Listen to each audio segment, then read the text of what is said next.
Muy buenas tardes a todos, espero que estén bien, espero que hayan pasado un muy buen día. El día de hoy tendremos un invitado especial con una temática bastante especial, que es la Guerra del Pacífico, y no hay nadie mejor que nuestro querido Marcelo Villalba. ¿Cómo está, don Marcelo?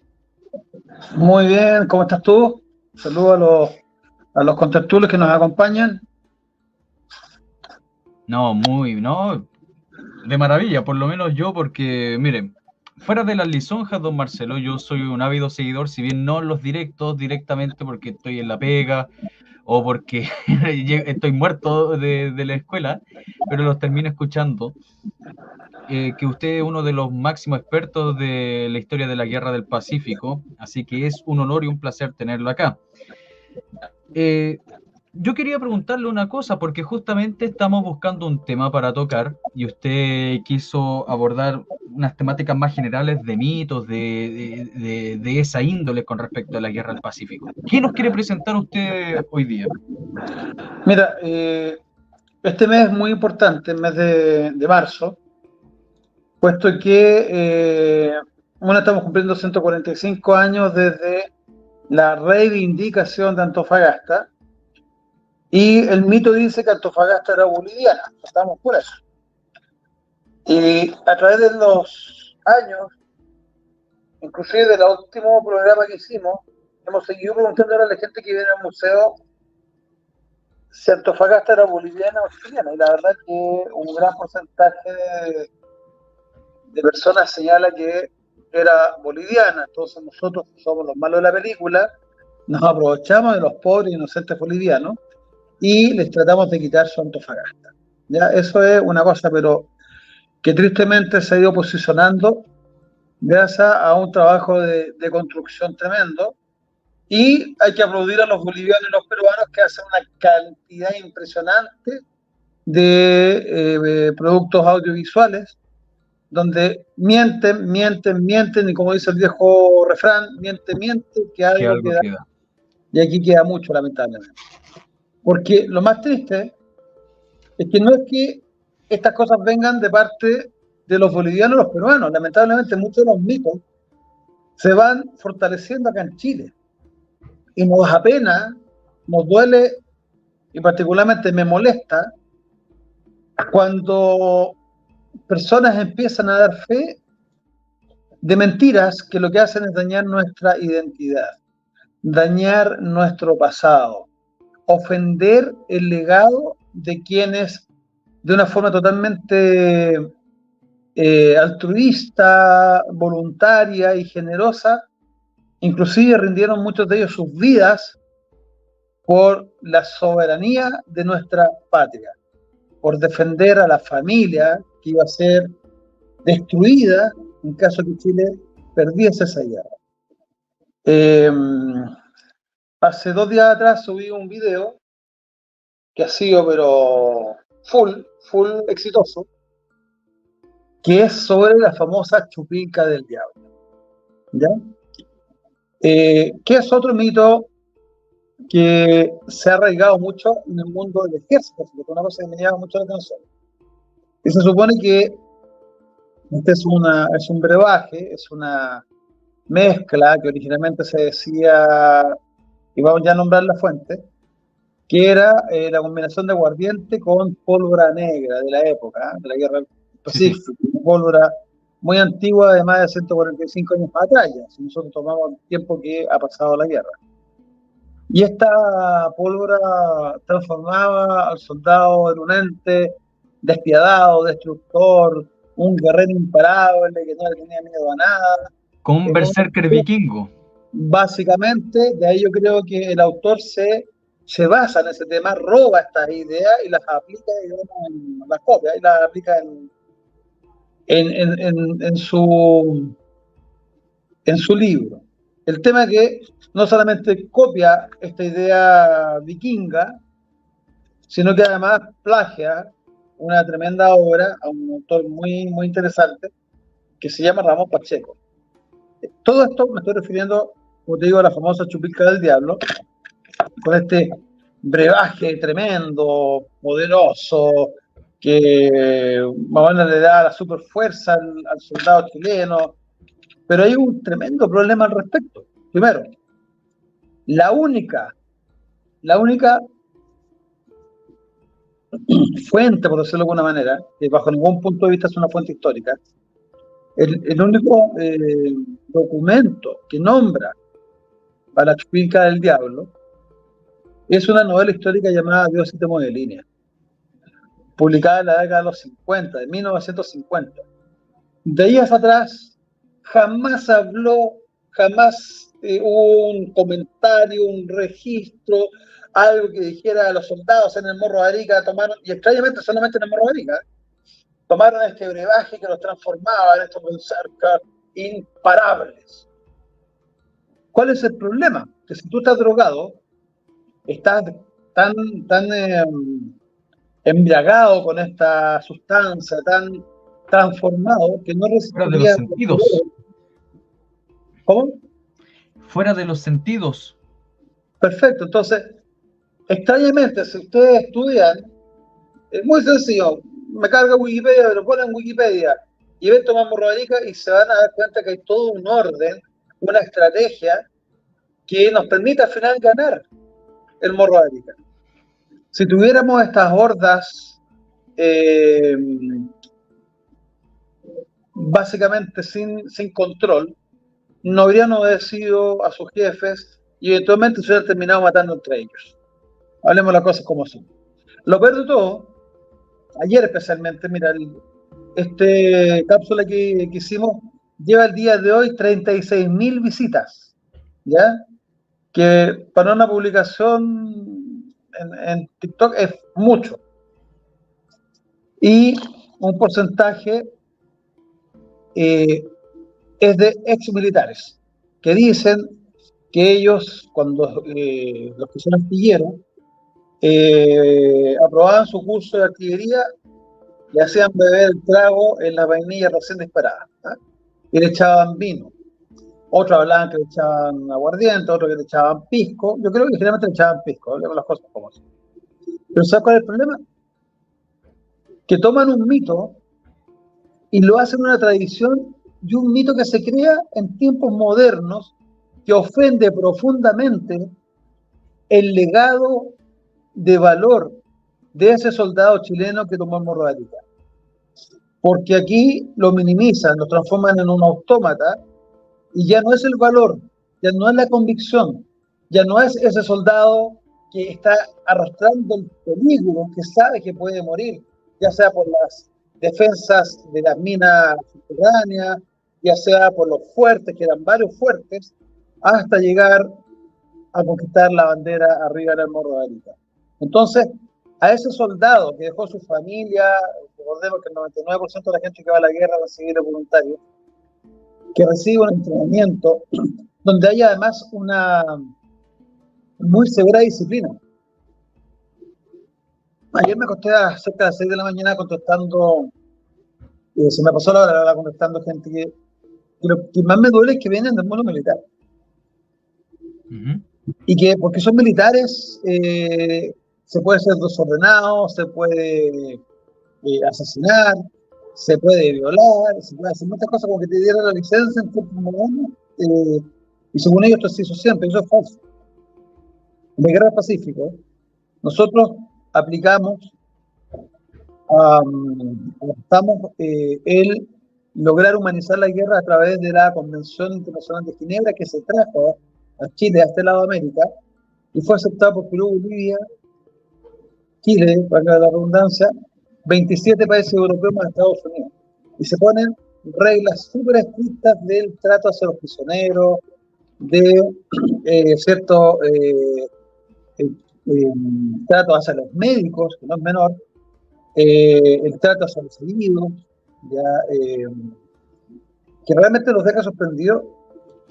También hay, y tenemos acá, nuestro museo tiene una muy buena biblioteca con muchas primeras ediciones, que tienen que ver con memorias de guerra, que tienen que ver con los leyes y decretos, que tienen que ver con documentación de diarios de campaña de Héroes del 79, los diarios de los médicos. Tenemos, de hecho, fíjate, te voy a mostrar uno acá, que es el último que adquirimos, que es de Víctor Kellner and Vanter, que es un médico, nació en Valdivia, está en Santiago, y escribe sus memorias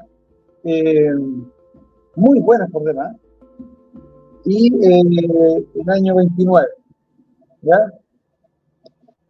Y acá en ningún momento él, ni la memoria del doctor Klickman, ni ni la memoria del doctor Guillermo Castro, ni los partes oficiales del servicio médico completo te hablan de un solo intoxicado o una persona muerta por la famosa chupilca del diablo. Porque se supo, tiene que haber dejado registro, ¿verdad? Hemos hablado con médicos y de hecho estoy muy contento porque un porcentaje importante de la gente que está acompañando en esta destrucción del mito de la chupilca del diablo son profesionales de la medicina y han aportado sus temas técnicos señalando que es altamente tóxica la pólvora negra de la época versus los amigos que están diciendo que estamos equivocados, que la chupilca del diablo existió sin ningún tipo de estudio, sin ningún tipo de investigación, solo porque ellos creen. ¿Ah? Estos medios varadidianos que aparecen el día de hoy, y más encima te dicen que uno es de constructor porque está escribiendo un mito que le hace bien al ejército, perdón, le hace pésimo. Le quita la dignidad de valor, de entrega y de sacrificio. Inclusive, la decisión de muchos de ser yo el ejemplo de atacar, y si tenían que morir lo hacían por la patria y poniendo un ejemplo para sus compañeros. Muchos pensaban muy espartanamente, era la ideología de época. Entonces, cosas que hoy día son difíciles de entender. ¿Puedo hacerle una pregunta, don Marcelo? Discúlpeme por interrumpirlo. Mire, yo sé a qué fuente usted se está refiriendo de la cuestión de la chupilca del diablo, se lo he escuchado, claro, se lo he escuchado a usted muchas veces, pero ¿por qué cree usted que este hombre inventó esta cosa? ¿Para darle como una sensación fantástica a sus textos? ¿O porque porque no creo que sintiese un desprecio al chileno? Porque como usted dice, la creación de la chupilca del diablo es como decir el chileno es tan penca, para decirlo en buen chileno, es tan penca que necesita tomarse una cuestión para poder vencer a los peruanos y a los bolivianos. No porque tenga un valor intrínseco, no porque sean valientes, no, es que necesitan como un aditivo, es como levantar pesas, yo levanto pesas, y entonces uno dice, yo no soy tan fuerte, así que debo tomar esteroides, debo tomarme estas cuestiones. Yo siento que es más o menos lo mismo, o sea, los chilenos somos tan mediocres que necesitamos la chupilca del diablo para vencer a esto.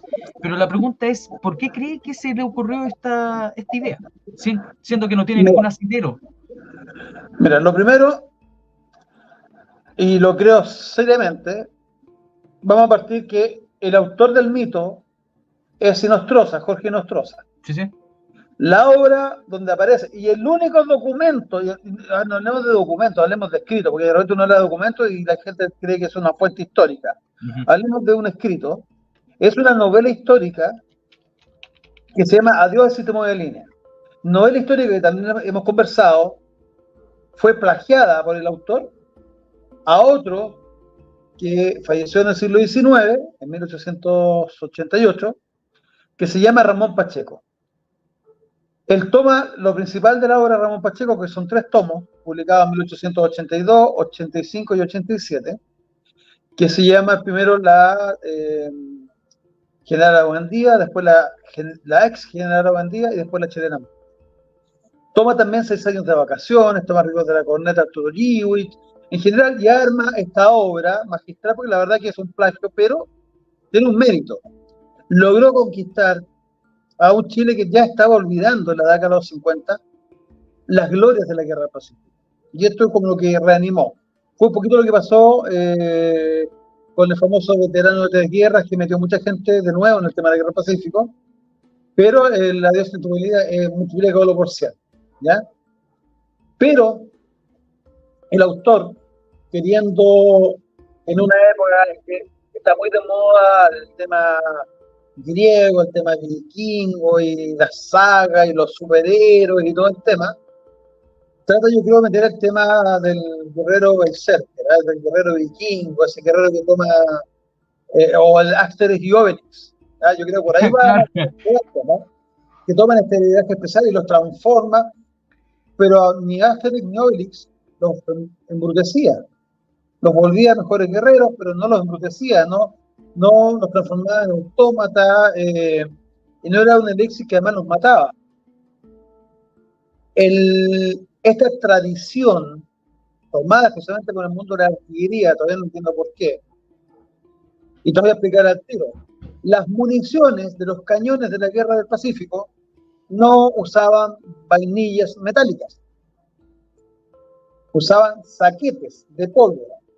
Y de acuerdo a la distancia, yo quiero que alcance el proyectil, le pongo más o menos saquetes. No existía la vainilla que nosotros conocemos hoy día. Entonces, cuando los amigos artilleros empiezan a tomar en las vainillas recién disparadas y le echan trago y empiezan a tomarse lo que queda de pólvora, están dándole fe a un mito moderno que nunca ocurrió. ¿Cuál es el problema directo de esto? Gracias a la inspiración de Nostroza, que yo creo que su intención fue buena, pero a la larga es macabra. ¿Por qué razón? Porque como tú dices, ¿cómo es posible que no podamos confiar en el valor del soldado chileno, no podamos confiar en sus valores, en su creencia, en su mística, en su potencia, que fue ganando victoria tras victoria, que tenemos que hacerlo, que tome un brebaje tipo Asterix y Obelix para que él pueda entonces sobrepasar al peruano y al boliviano? El resultado es, como digo, muy malo. Se equivocó rotundamente en Nostroza. Inclusive, aún vivía en Veterano 79 cuando él escribió la novela, y que le fueron a apedrear la casa. Y le decían, el morro lo tomamos con esto, no con esto. ¿Te das cuenta? Se utiliza este argumento novelesco por parte del autor. Bueno, insistir, no creo que con la mala intención, pero lamentablemente en la práctica sí lo entendemos que es pésimo. Que nos deja mal parado el legado de los veteranos. Pero además es totalmente inconsecuente, porque una persona drogada no recibe órdenes, no las acepta, es un desorden completo, se hubieran atacado entre ellos, y le sumamos lo que dicen los médicos, que es altamente tóxica, estarían todos, disculpen el término, pero con diarrea fulminante, con dolores estomacales y más de algunos muertos, porque sí han ocasionado el uso de esta pésima práctica la muerte de estudiantes de artillería cuando hacen el curso, y se han muerto varios. Esto es cosa que le preguntan al ejército. A mí no me crean, pregúntenle al ejército. El ejército hace 2 años atrás, más o menos, producto de esta pésima tradición inventada hace, como digo, muy poco tiempo atrás, se murieron unos artilleros 2 o 3 años atrás. Entonces el ejército sacó una orden interna donde prohíbe estrictamente la práctica de la chupilca del diablo. El otro tema importante, no existe ni un registro, ni en la Guerra del Pacífico, ni posguerra, hasta que Nostroza inventa este brebaje. Mira, y no es broma, quizá voy a estudiar el tema de Obelix. Me da la idea que se les pegó muy ahí. Pero viene todo el tema de los superhéroes, acuérdense, en Estados Unidos, vienen todos los cómics, todo este desarrollo de héroes, ¿verdad? Yo creo que por ahí se anduvo inspirando nuestro querido Nostroza. Pero su obra es un plagio, y la idea más probable es que la tiene que haber sacado de alguien inspirado en este tipo de brebajes que existen. Está Obelix, Asterix, y están en el tema de los vikingos, están los dioses griegos también ahí tomando está Thor, Odín y todo. La ambrosía. Exactamente, ¿te das cuenta? Entonces, quizás él lo trató de hacer más entretenido. El problema es que le hizo un daño tremendo a esta dignidad del soldado, que es el hombre de pueblo, que es el hombre tranquilo, que es el joven, que es el estudiante. Recordemos que la Guerra del Pacífico es el máximo ejemplo de unidad nacional en la historia del Chile republicano, donde miles, se estima más o menos unos 90.000 chilenos dejaron sus hogares, la gran mayoría, Recordemos que el ejército tenía apenas 2.226 soldados, el resto son puros voluntarios. Y están luminarias, porque de repente hay unos luminarios que dicen, no, es que lo que pasa es que como son civiles, son mineros, no se les podía controlar. Yo les puedo copiar al que quiera, o vengan a sacar al museo y les muestro la ordenanza general del ejército y les muestro el registro de castigos severos de hasta 50 palos sobre gente indisciplinada, y uno de los castigos más severos era porque estaban curados.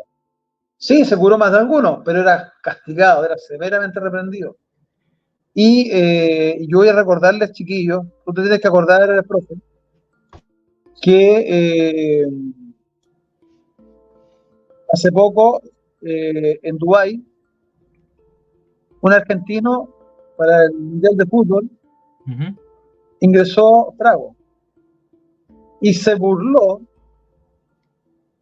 de los controles de los locales, que tienen estrictamente prohibido el trago. Y resulta que lo subió a redes sociales, se burló, lo pillaron, lo sentenciaron y le dieron 50 latigazos. Y el sujeto murió. ¿Se acuerdan o no? Fue noticia mundial. El tipo murió por 50 latigazos. Acá los palos eran con varillas, muy similares al látigo, eran con varillas especiales que tenían, y el tipo quedaba hecho pedazo. Entonces, tenemos una estricta disciplina. Aquí yo no sé por qué hay una jauría de sujetos que sale a atacar y empiezan como a imponer su idea. Me recuerdo mucho el tema del octubrismo. Empiezan temas contra Baquedano y todo, y empiezan a imponer, pero lo que me llama la atención es que la mayoría dice, yo fui artillero, yo fui militar, yo vi que usaban la chupilca, yo vi acá, y todo es como contemporáneo, ¿ya? Pero tú le dices, oye, no existe documentación alguna hacia atrás. Ah, ¿usted qué va a saber? No, usted no tiene idea. No, es que esto está la chupilca tradicional que vino con harina. Sí, existe la chupilca que vino con harina, pero no es la del diablo, no es con un trago fuerte, y no se tomaban las vainas, porque las vainillas de la artillería no existían en esa época. Y me dicen, no, sí, existían las artillerías, sí, la artillería existía, pero las municiones no tenían vainillas metálicas. Las municiones de 60 milímetros en adelante, que son municiones de tamaño, en adelante usaban saquetes de pólvora. Entonces, ¿dónde iban a echar el brebaje? ¿En el ánima del cañón? ¿Te imagináis tú, el cañón, lo llenamos de pólvora, lo llenamos ¿Qué? La embarrada. y tomamos el cañón y empezamos todo? No, pues, chiquillos, seamos serios. Y el problema, como digo, y este mensaje va por los amigos ex militares especialmente, que cuiden sus tradiciones, porque lo que están hablando es que el ejército chileno era alcohólico, era drogadicto, eran una lacra que atacaba al pobre, indefenso y valiente peruano y boliviano que estaban sanitos y todo lo demás. ¿Te das cuenta de lo grave? Es gravísimo lo que están diciendo. Ahí está, mire. La típica imagen que uno tiene. El repase, justamente. Es una pintura, esto es otro mito, porque esta es una pintura que se pintó posguerra. Aquí vino el otro día un médico chileno que estudió en Bolivia y hablaba, pues, no sé, son muy divertidos. Me dice, no, si yo soy chileno, pues. Yo le decía, uy, qué raro, porque usted se ve como peruano, yo pensé que era peruano, habla como peruano. No, me dice, si yo hablo como chileno. No, señor, usted habla como peruano, tiene pegado el quiz. Y después cuando le pregunto a nuestro de medicina me dicen Bolivia. Entendamos. Y le digo, eso que usted me está diciendo de esta pintura del chileno atacando a un pobre herido es un mito y generalmente pasó al revés. Y el mejor ejemplo que yo pongo es Tarapacá y la masacre que hicieron contra los heridos y las mujeres cruelmente martirizadas. Sí. Ya estaba firmada la Convención de Ginebra. Ya los oficiales peruanos y bolivianos sabían que había normas que respetar y en Tarapacá fue una masacre. Hermano, gente viva. Entonces, da lata cuando tú empezamos y no vamos a parar, nosotros vamos a seguir con él destruyendo mitos. Porque es importante y es necesario. Y si bien es controvertido, yo feliz el poder aclararle a la gente. Lamentablemente, como te digo, salen estos fanáticos que de repente, inclusive yo creo que se hacen pasar por militares, le hacen dos o tres preguntas y quedan tirados. Preguntas técnicas del tema militar. Entonces, cuando no saben responder, tú cachai al tiro que están inventando. Pero lo peor de todo es cuando otros que tú te das cuenta que sí han sido militares y se creen el cuento, pero no entienden el daño y el trasfondo que tiene ese daño. Están menoscabando el legado de los veteranos y haciéndolos pasar, como digo, por borrachos, por drogadictos, por lo peor que hay, cuando lo que más se caracteriza al soldado chileno en esa época es la disciplina. Quienes se salían de la disciplina eran severamente castigados. En Chorrillos siempre se toca el tema de que algunos chilenos se curaron. Sí, efectivamente, algunos, no todos, no la mayoría, fue un mínimo grupo de gente, pero que Baquedano puso mano firme inmediatamente. Y los mandó a controlar y quien resistía fue pasado por sable y por bala inmediatamente. Inclusive muchos de los que se rindieron fueron pasados a 2 días siguientes, a través de un juicio sumario, fueron pasados por armas por el tema de la disciplina. Porque no se quería Baquedano ni el gobierno de Chile que fuésemos estigmatizados como pasó en la guerra franco-prusiana y otras en Europa, donde la depredación y las matanzas fueron tremendas. Entonces, acá nuestros jefes no querían que nos trataran como los europeos, imagínate, no queríamos ser como los europeos en guerra. Eran, bastante de la Convención de Ginebra, eran animales. Si tú te rendías, te trataban de hambre, o eras una carga, te vendían como esclavo, entonces no había respeto. Acá la Convención de Ginebra viene a establecer normas para el trato de los heridos y de los prisioneros. Para eso también respecto al uso de ciertos elementos. Y lo otro importante, que ya tenemos observadores internacionales, y lo extraño, ¿por qué ningún observador internacional que escribió sus memorias de los cuerpos diplomáticos que también están observando y están escribiendo sus memorias, ninguno habla de la chupica del diablo? ¿Por qué? Si era un brebaje tan ampliamente difundido y utilizado, como dicen estas luminarias, no tendría que haber quedado al menos un registro en el periodo de la Guerra Pacífica, en 6 años de guerra. Es que don Marcelo, no sea ingenuo, es que justo se perdió ese material. Se quemó cuando quemamos la Biblioteca de Lima. Exacto. Es que necesitaban papel para prender el fuego, po. Claro, como el... Sí. No, bueno, voy a tirar una talla, pero me arrepiento. No, tírala, Pero, no. no, es como el registro masónico de O'Higgins, que lo quemaron porque tenían frío en Inglaterra. Eso me dijeron, ojo. Así que bueno, ya, pero... ¿En serio? Sí. Por eso no existe la afiliación masónica de O'Higgins. Tú hoy día a Inglaterra le pides la información de un galeón de 1500 y te dan hasta la huella digital del capitán. Pero justo para la Segunda Guerra Mundial, como le faltaba con qué calentarse, utilizaron los documentos de aquí. No, sí. Cosas espontáneas, cosas que pasan, pues si no hay que confiar en lo que dicen nuestros queridos historiadores peruanos, también los estimados historiadores del ejército, que son tan buenos para contar la historia que cuenta Perú. Sí. Claro. Mira, el otro mito grande, que también lo vamos a tocar acá, es Grau y su caballerosidad. Interesante, eso se repite siempre. Exacto, Grau era un caballero, Grau era el caballero de los mares. Acá la Armada chilena le rinde pleitesía de una manera casi enfermiza. Casi más que hasta Prat, po. O sea, es increíble, pero... y a Carlos Conde lo tienen completo y absolutamente olvidado. ¿Quién es? Esa es la pregunta. ¿Quién es Conde? Claro, ¿qué es lo que hizo? Entonces tú te quedas así como sorprendido, primero, por el porte histórico de Carlos Condel. Carlos Condel es un héroe de tal tamaño, de tal grandeza, que no puede ser olvidado. y su propia institución lo tiene en un baúl de los recuerdos. No le dan el sitial que merece. Acá tú vienes al museo y vas a encontrarte dos óleos, uno de Condell y otro de Prat, que están a la misma altura los dos. Ambos unidos nos entregaron a nosotros lo que debió ser el lema de la Armada de Chile: Gloria y Victoria. Gloria y Victoria está grabado en la rueda de gobierno de la Esmeralda. Los buques en esa época tenían todos como una leyenda, y algo que los representaba. La Esmeralda tenía Gloria y Victoria, pero esa leyenda grabada ahí en la rueda de gobierno, mal llamada timón para que la gente se ubique, eso le dicen timón a la... Sí, el timón le abajo. dicen timón claro.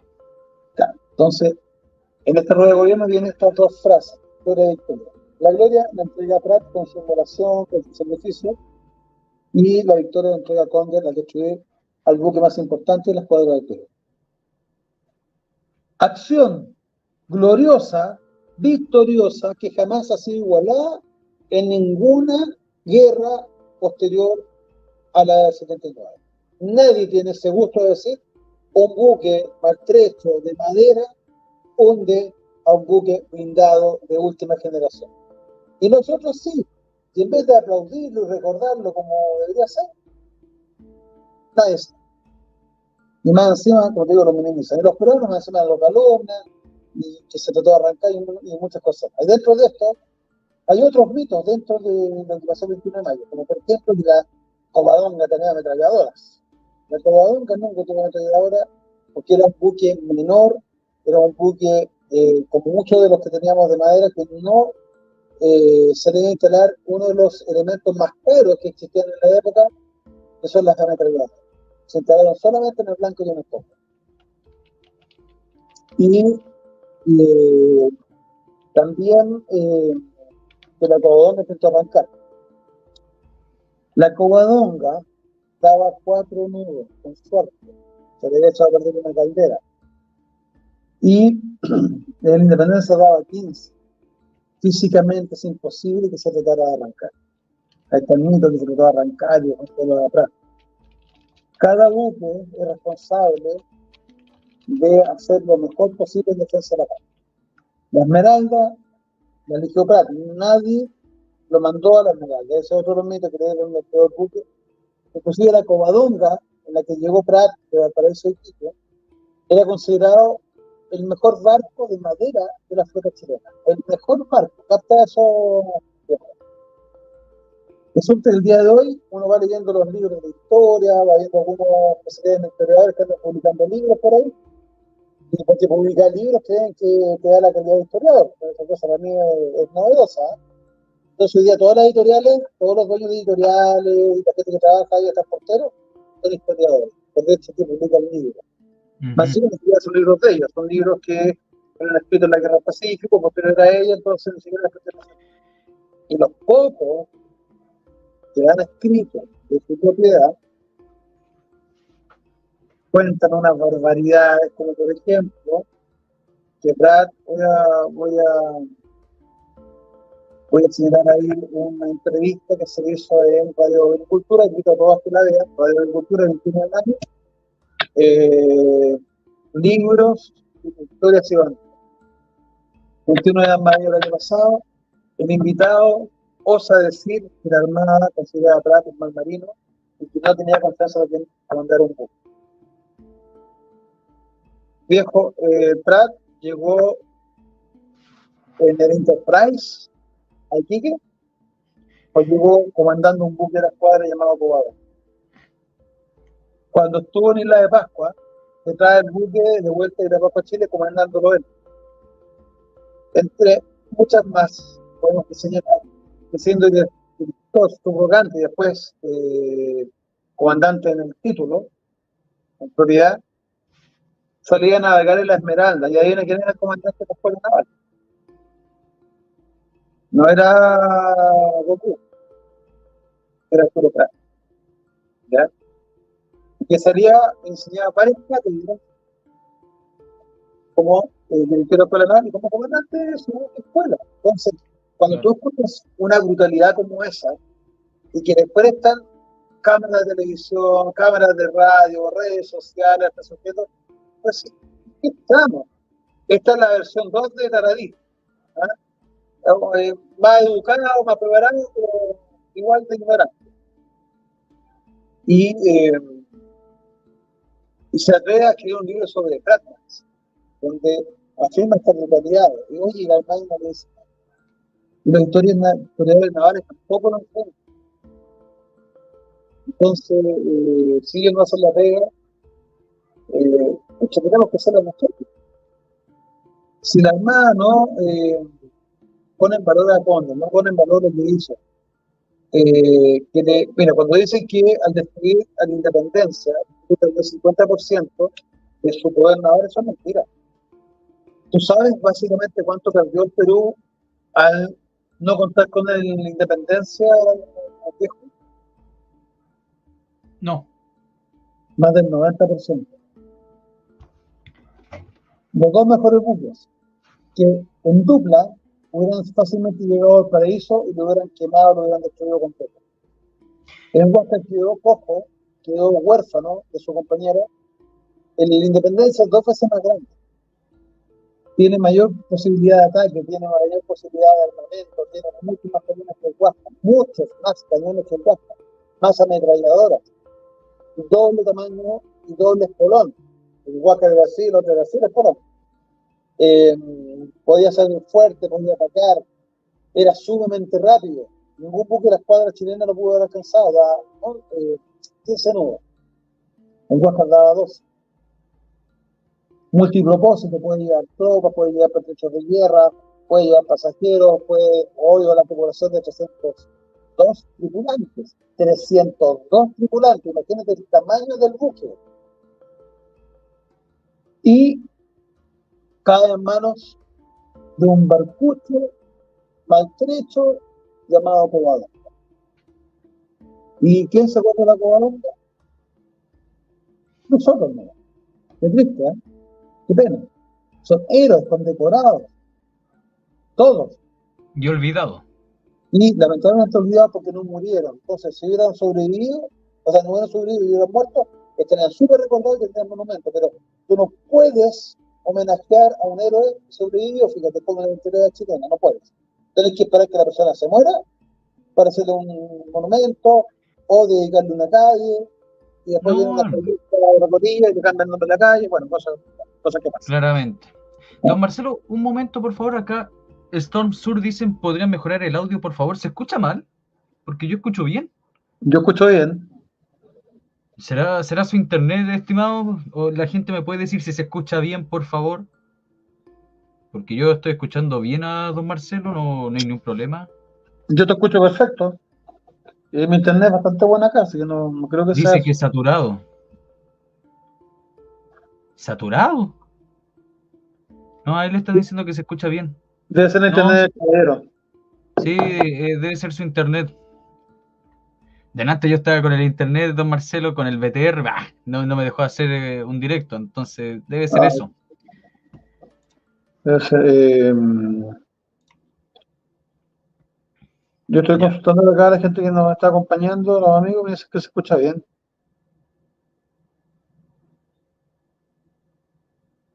Bueno, entonces también vienen y otro mito es que la Covadonga tenía ametralladora. Como dijimos, era imposible, eran elementos sumamente caros y dicen que ametralló a la pobre indefensa Independencia. La Independencia era casi 4 veces más grande que la Covadonga, primero. Entonces, si tú estás acá abajo y el otro buque está por acá arriba, va encima encalla y queda ladeado hacia la playa, queda, ¿cómo decirte? A ver, busquemos. Está aquí y queda así. Toda esta parte queda levantada, protegiendo a los que te están tirando al agua. Y llegan rápidamente a la playa. Entonces queda mucho más alto. Y el otro buque está acá abajo. O sea, ni con guía láser. Ni con guía láser pueden ir a los tripulantes.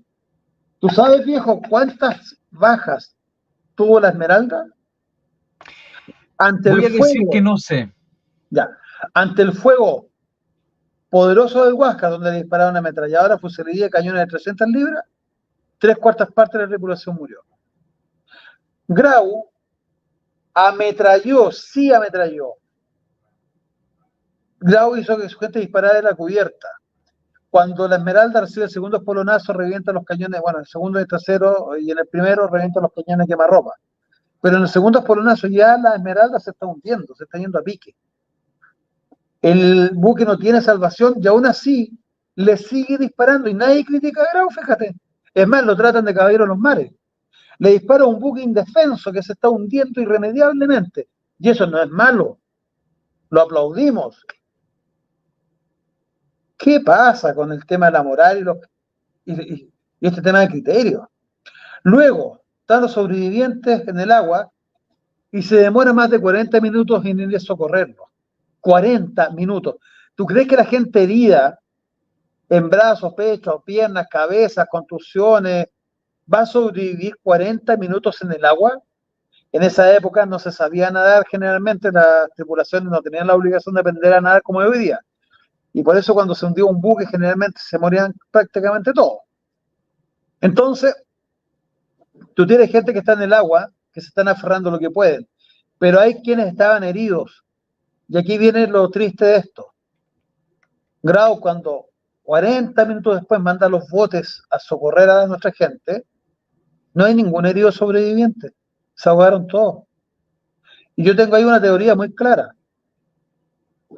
No sé si la vayas a compartir, pero Dile cuando uno, nomás, va, dile. cuando uno va analizando estas cosas, tú vas viendo la claridad de las acciones, el por qué se hacen. Si Grau hubiera socorrido a los heridos, tenía la obligación de subirlo a su buque y después llevarlos al puerto y esperar la atención, bajarlos, esperar que los atendieran, ¿verdad? Y eso lo iba a demorar. Entonces era más fácil que se ahogaran, no recoger ningún sobreviviente herido, los que estaban bien se quedaron en el buque y parte a socorrer a la Independencia. Se la encuentran encallada, parte a buscar a la Covadonga, que gracias a Dios se aburre perseguirla, a las horas vuelve y él termina de destruir la Independencia quemándola. Y después se va a Iquique, sacan los heridos, los muertos Prat y Serrano, los tiran en el puerto, porque el caballero de los mares ni siquiera se preocupó de que les dieran una cristiana sepultura, que los bajaran en forma honrosa, que los llevaran a la morgue, sino que los tiraron en el muelle. Los tiraron en el muelle, como perros. Los patearon, los escupieron, y Grau miraba eso y no hizo absolutamente nada. El caballero de los mares. El sargento Aldea está gravemente herido, con 6 impactos de bala, un brazo quebrado y una pierna quebrada. Y ahí está, no le dio atención médica en toda la batalla, desde que cayó herido frente, literalmente, a su torre de mando, nos costaba la torre de mando, pero muy, muy, muy, muy cerca de él, a 3 metros con suerte, nunca ordenó que le dieran atención médica. Nunca. Entonces, ¿qué estamos buscando? ¿Que el único testigo de cómo fue asesinado Arturo Prat también fallezca y no dé su testimonio? Es lo que yo creo. Prat recibe una herida, no está claro dónde, pero él estaba postrado, todos los testigos dicen eso, inclusive los peruanos, y viene un tripulante que le falla el rifle, se le rompió el resorte, por lo tanto no dispara, y toma como una masa con la culata acá arriba y le asienta el golpe en la cabeza de arriba hacia abajo en forma diagonal y le hunde el cráneo matándolo. Eso no es mito, eso es informe forense peruano. Está y cualquiera lo puede tener. Y que no me lo pidan, yo se lo mando. Y lo chistoso es que aquí se repite que murió de un sartenazo. Claro, eso lo dicen los peruanos. Acá generalmente se dice que murió de un sablazo, cosa imposible, por un golpe de arma blanca, ya sea sable, espada, en general, te va a hacer un corte limpio. Si hubiera sido un hacha, hubiera sido lo mismo. La forma en que corta el hacha es cuando ves cuando Claro. corta un tronco.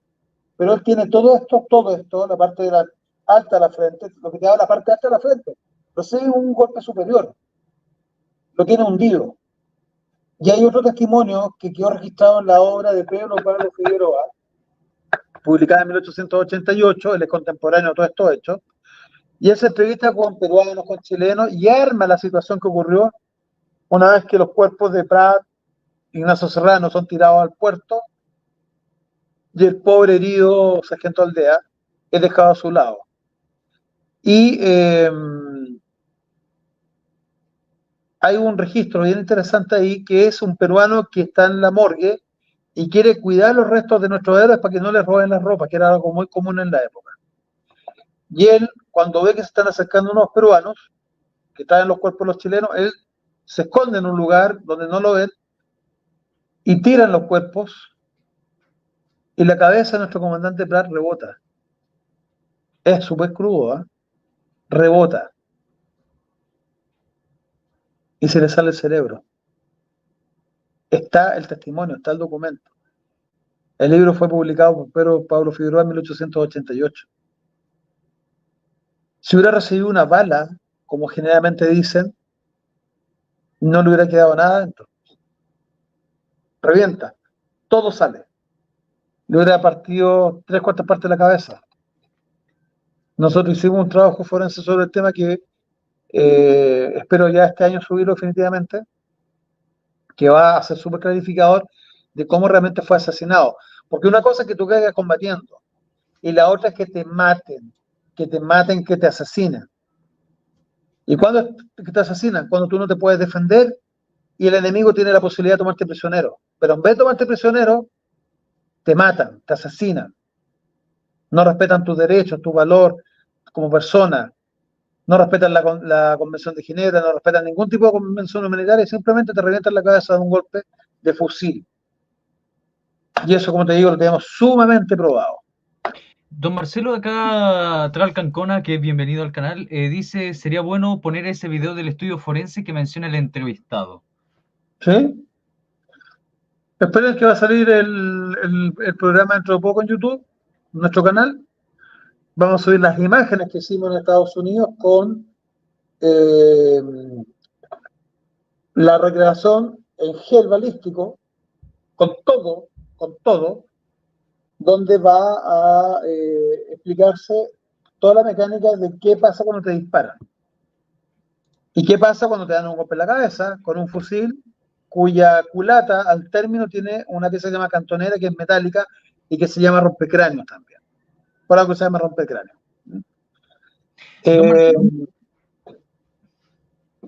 Don Marcelo, o sea, termina el tema que quería hacerle otra pregunta porque se me ocurrió recién de un mito que yo creo que usted me lo puede resolver. Pero por favor, termine. Mira, vamos a terminar, a menos que nos queda mucho, la verdad. Si vamos a hablar de mitos, tenemos, pero bastante. Pero vamos a terminar con Grau. Grau, ¿por qué razón se demoró 4 horas en destruir un buque que lo tendría que haber destruido en 5 minutos disparándole la línea de flotación? Porque Grau era un mercenario. Porque Grau nunca quiso realmente destruir a la Esmeralda. Él la quería capturar como presa de guerra y llevársela al Callao, porque le iban a pagar y le pagaron por cada buque capturado.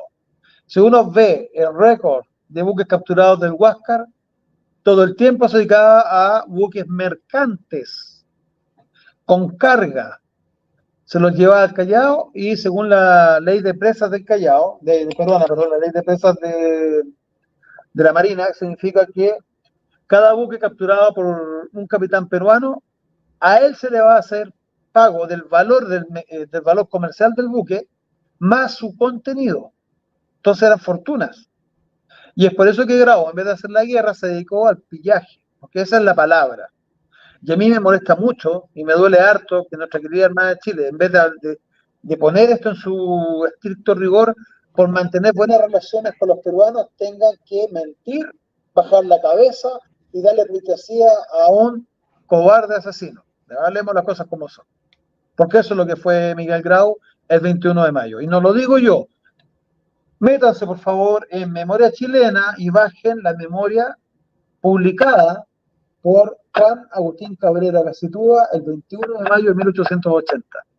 que creo que yo te la recomendé y tú la bajaste, si no me equivoco, viejo. Sí, lo tengo en las próximas lecturas para el canal. Y es súper clarificadora. ¿Y cuál es la gracia de este personaje? Primero que todo, que no es militar.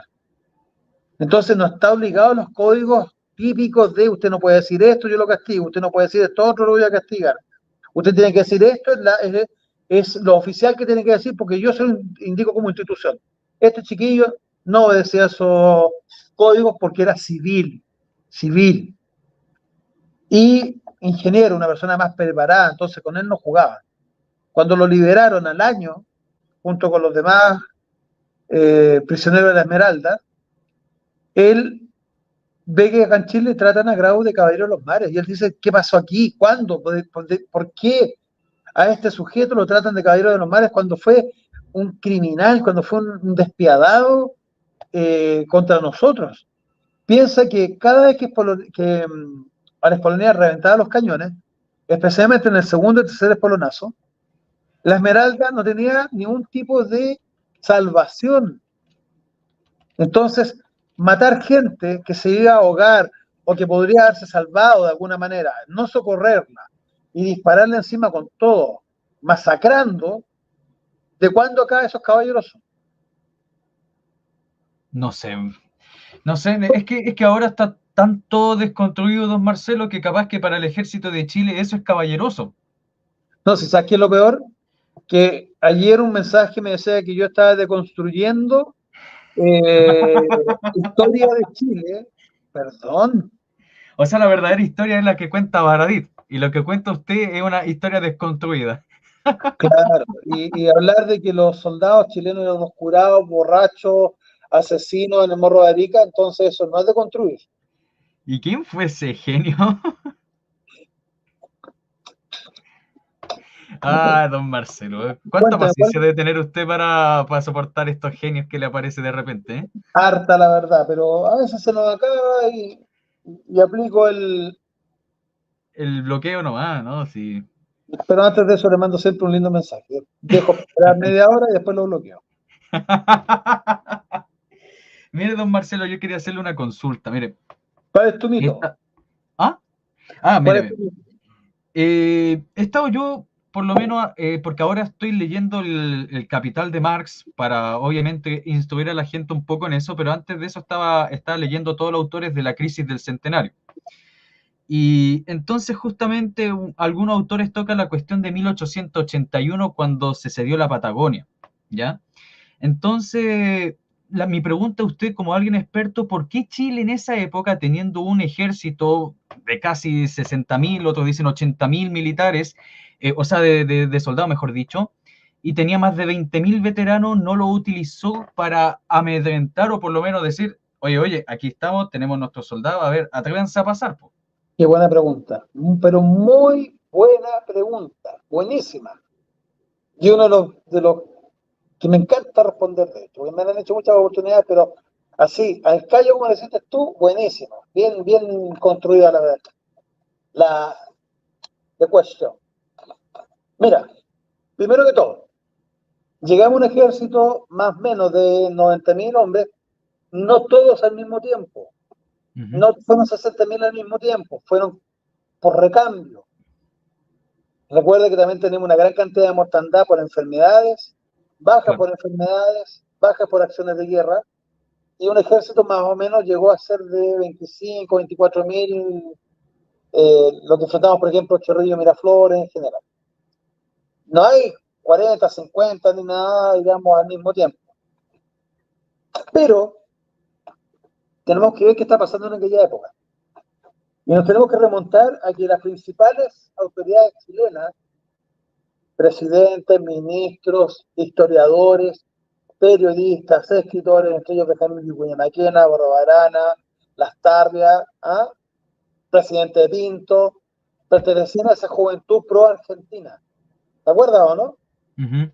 Años 1850, 1860, 70, por ahí. Fanáticos de Argentina y fanáticos de la americanización.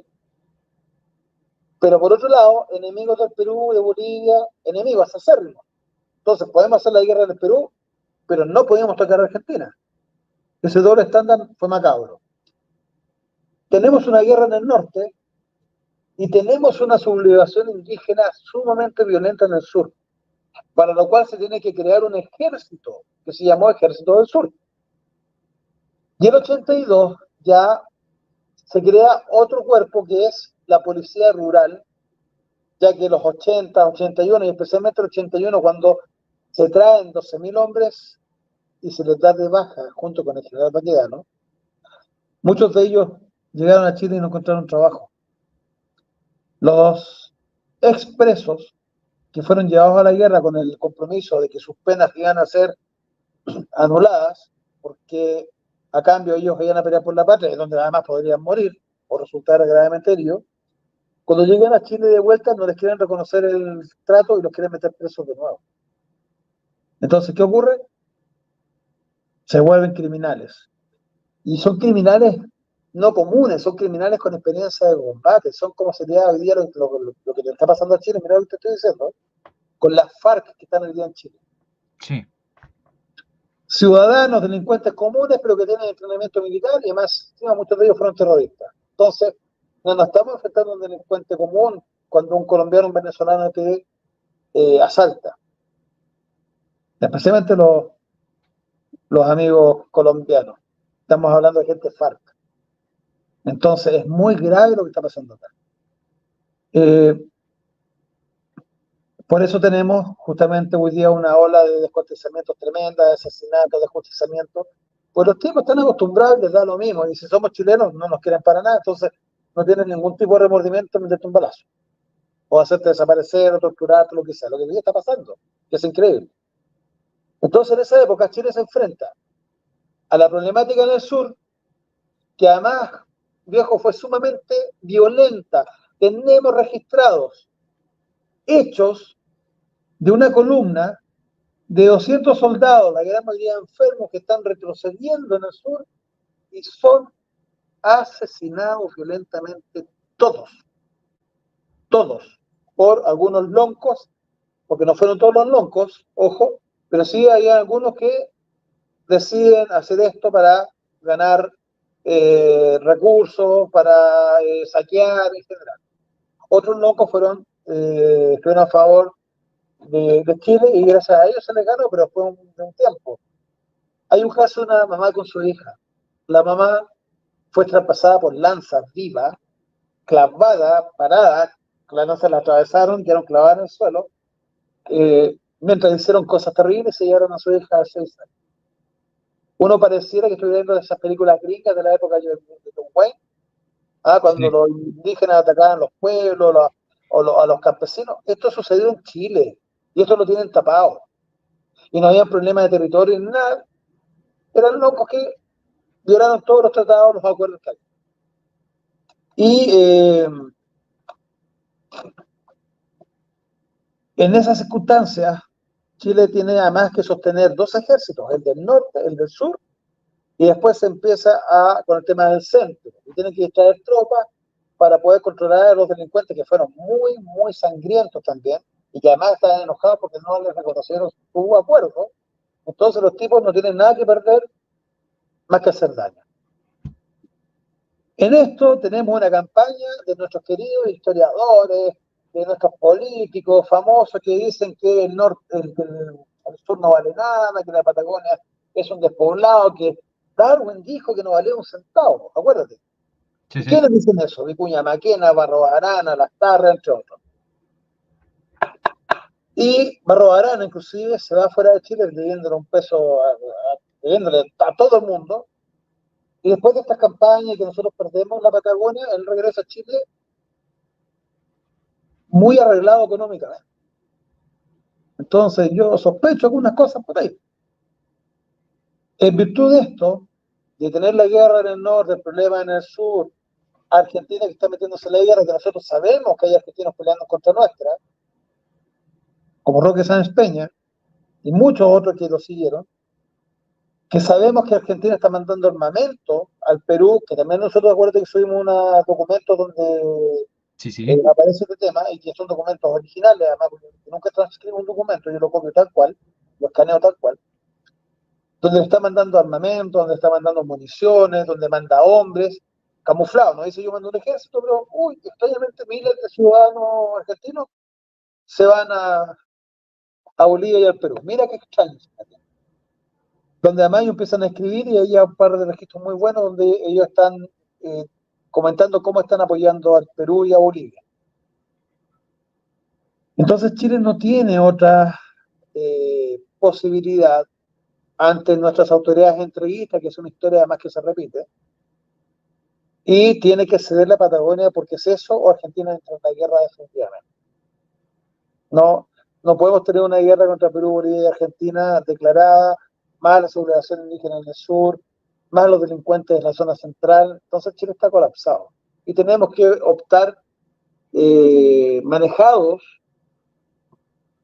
por, por la presidencia, por los...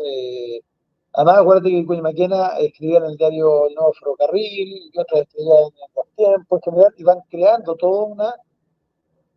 Es como, es como Bachelet sacando las minas antipersonales, lo estamos haciendo por el bien de América, lo estamos haciendo para que no haya accidentes, lo estamos haciendo para tener buenas relaciones con los vecinos, y mira lo que pasa. Es muy similar, sacamos las minas antipersonales y hoy día tenemos el chorreo impresionante de extranjeros entrando a Chile, muchos de ellos delincuentes. No Y es muy respetando similar la lo que ley. dice usted, es muy similar lo que dice usted con respecto a la cesión de territorio, porque el hambre insaciable que tiene Argentina con territorio chileno está presente hasta el día de hoy. O sea, hay que recordar la Y no pasa. Patagonia, después la Puna Atacama, luego Magallanes, la Laguna del Desierto, los campos de hielo sur, y ahora todavía exigen más territorio en la zona de Coyhaique. Y acuérdate que hace poco cambiaron los planos, los mapas, y Mm, estaban poniendo territorio nuestro como de ellos. sí. Entonces, oh, fue un accidente en la impresa. Mentira, mentira. Eso, ese mapa mal impreso, en 50 años más es una prueba. En Sí, 100 años más es una fuente histórica. ¿Captalla, no? Entonces, claro no que sí. son cosas accidentales. Pero nosotros somos súper ingenuos y nos quedamos con que fue un accidente nomás. No, se pasó nomás, no hay problema. Pero 50 años más va a venir un argentino y decir, mire, este mapa dice que este territorio era nuestro y ustedes no lo quitaron. Claro. Entonces, nada es por accidente.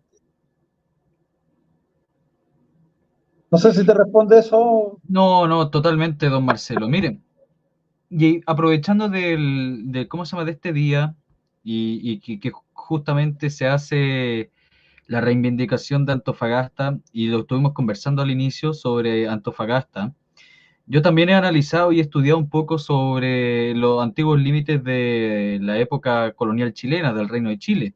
Y en ningún momento, solo para partir con esto, en ningún momento existe primero Bolivia, ya, porque nuestra frontera natural era con el virreinato del Perú. Sí, Luego, en la época de la independencia, hasta 1825 no existía Bolivia y nuestra no. frontera seguía siendo con Perú. Pero ¿cómo mágicamente, y esta es la pregunta para usted, cómo mágicamente después tenemos frontera con Bolivia? Pero es muy sencillo. En agosto se crea la República de Bolivia, porque este es el otro mito, los bolivianos nacen con varios y nosotros se los quitamos. En agosto de 1825 nace la República de Bolívar, gracias a la generosidad de Perú y de Argentina. Ellos nunca se independizaron. Y hoy día cuentan la historia que tuvieron 16 años de guerra para independencia, fíjate. Uy, que son agradecidos quienes les dieron el territorio. Y el año siguiente, el año 26, aparece su primera constitución de independencia de la República de Bolívar. ¿De quién se independizaron si los territorios se los regalaron? Territorios altiplánicos, nada que ver con salida de mar, porque abajo estábamos nosotros. ¿Quién le regalaron el territorio? Perú y Argentina. Y nosotros estamos acá abajo, y limitamos con el Perú, y no le regalamos nada a los bolivianos. Y no teníamos por qué regalarles nada. ¿Qué es lo que hace Sucre y Bolívar? Le piden a Andrés Santa Cruz, director supremo del Perú, el canje del puerto de Arica, esto en el año 25, para poder salir ellos y tener una salida a mar. ¿Y por qué le piden el puerto de Arica? Porque originalmente, cuando esto era peruano, incluyendo Charcas, tomaba Charcas y la salida natural era por el puerto de Arica. Cuando Charcas se le regala a los argentinos, a la Terminato de la Plata, le cortan por razones lógicas, porque ya no es territorio peruano, le cortan la pasada hacia el puerto de Arica. Santa Cruz Bolívar lo quiere recuperar. Y Santa Cruz le dice, caballero, usted me está canjeando territorio que le regalé, que no me sirve para nada, por uno de los mejores puertos del Perú. No. Inmediatamente, porque Bolívar, lo que hay que reconocer que tonto no era, idea un plan utilizando O'Higgins, creando una guerra civil, una guerra separatista en Valdivia, de Valdivia al sur, con miras de quitarnos el estrecho Magallanes. Esto tampoco te lo enseñan en los libros, en ninguna parte. Y en esto, Freire se enfrasca en esta situación para no perder el estrecho Magallanes, porque, viejo, si nosotros perdemos el estrecho Magallanes, que nos da el comercio, somos un país súper joven, de una agricultura centro-sur, pequeña también, y todo lo que vamos vendiendo, lo vamos llevando a Europa, a través del estrecho Magallanes, y todo lo que viene de allá nos venden a nosotros por el estrecho Magallanes, y la tecnología es por el estrecho Magallanes, y la cultura también es por el estrecho Magallanes. ¿Qué pasa? En esa época, Chile pierde el estrecho Magallanes. ¿Qué pasa con Chile? ¿Qué pasa con nuestra economía? Murió. Muere el país. ¿Te das cuenta lo grave? Ya a ese señor lo llaman padre de la patria. A ese sujeto lo llaman así. Y se hacen acciones armadas. Muere gente. Y mientras estamos peleando para que no nos quiten de Valdivia al estrecho Magallanes, no nos quiten todo eso que era nuestro, Bolívar nos ataca mandando a un coronel, que después fue general, al coronel Burr Johnston. Perdón. Burdeo O'Connor. Al coronel Burdeo O'Connor. ¿Ya? Manda al coronel Burdeo O'Connor, que es británico. Oh, qué coincidencia. Si yo estoy como Bolivia recibiendo toda la ayuda de los británicos y mando a un británico a ocupar territorio chileno y nos quitan cobija, si Chile responde y ataca a ese personaje inglés, ¿quién va a responder como guerra? ¿Bolivia o Inglaterra? Estoy atacando a un ciudadano inglés, a un militar inglés que está colaborando con los bolivianos. ¿Tú crees que Inglaterra no aprovecharía eso para hacernos la guerra? No, por supuesto que no. Está claro. Los ingleses no harían eso. Estaba claro que mandar al inglés fue para decirnos, déjeme tranquilo, o su problema va a ser mucho más grave y vamos a tener una guerra con Inglaterra. Y no nos podíamos dar el lujo de una guerra con Inglaterra, porque Inglaterra ya le estaba ganando a España, ya era superpotencia naval y todo lo demás. Entonces, Freire no hizo más que mirar para otro lado y dejó que nos quitaran cobija. Entonces, mito, ¿le quitamos mar a Bolivia? No, derribemos ese mito. Mire aquí, don Marcelo, muchas gracias por su respuesta. Pregunta Olin, ¿dónde puedo encontrar esa info? Me imagino que la que está hablando de Bernardo Higgins, eso. Sencillo, Biblioteca Nacional.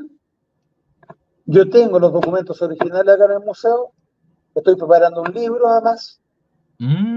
Y los documentos de todo el proceso donde fue sometido a prisión el hermano de Santiago Aldunate, que fue nuestra primera autoridad chilena, una vez que hay que recordar que Chiloé está ocupada por los realistas, ¿verdad? Y en enero del año 1826 se entregan. Sí. Ellos no quieren más temas, no quieren más peleas, entregan Chiloé. Freire manda la primera autoridad chilena, que es Santiago Aldunate. Y O'Higgins, desde el Callao, desde Lima, manda a su brazo derecho, que se llama Pedro Aldunate, hermano de Santiago, para convencerlo que se pase al bando de O'Higgins y poder quitarnos de Valdivia al sur, creando un nuevo país. Amigos, creando un nuevo país, destruyendo la soberanía nacional que José Miguel Carrera creó, dividiendo nuestra nación, peleando entre verdaderos hermanos. Y gracias a Dios, a la visión de Freire, eso no ocurrió. Y más encima, este señor pelea control remoto. porque no fue capaz de venir a Chile a pelear, sino que mandó gente por él. Lo más grave es que Bolívar le mandó 4.000 colombianos al Callao. 4.000 colombianos que van a invadir Chile. Y lo dice Pedro Lunate en su declaración cuando lo tomaron preso y lo interrogan en el Congreso Nacional. Quedó por escrito.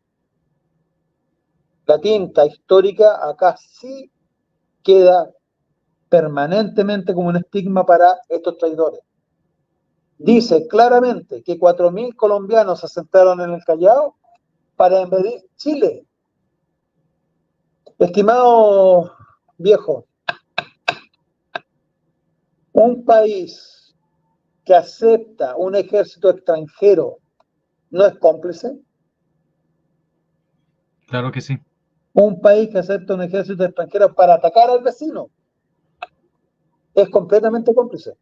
Por supuesto. Entonces, te demuestra que desde el año 1826 Perú jamás fue amigo de Chile.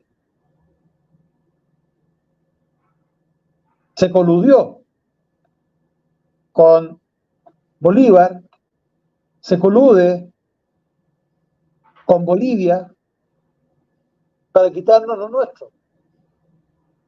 Y hoy día, los malos de la película somos nosotros, los que le tenemos que dar mal a Bolivia, que nunca tuvo, fuimos nosotros. Y además sumemos otro tema. Recuérdate que la guerra contra España, estamos defendiendo al Perú, de nuevo, nosotros, tercera vez defendemos al Perú. Por tercera vez, 1866. en la guerra del 65 al 66.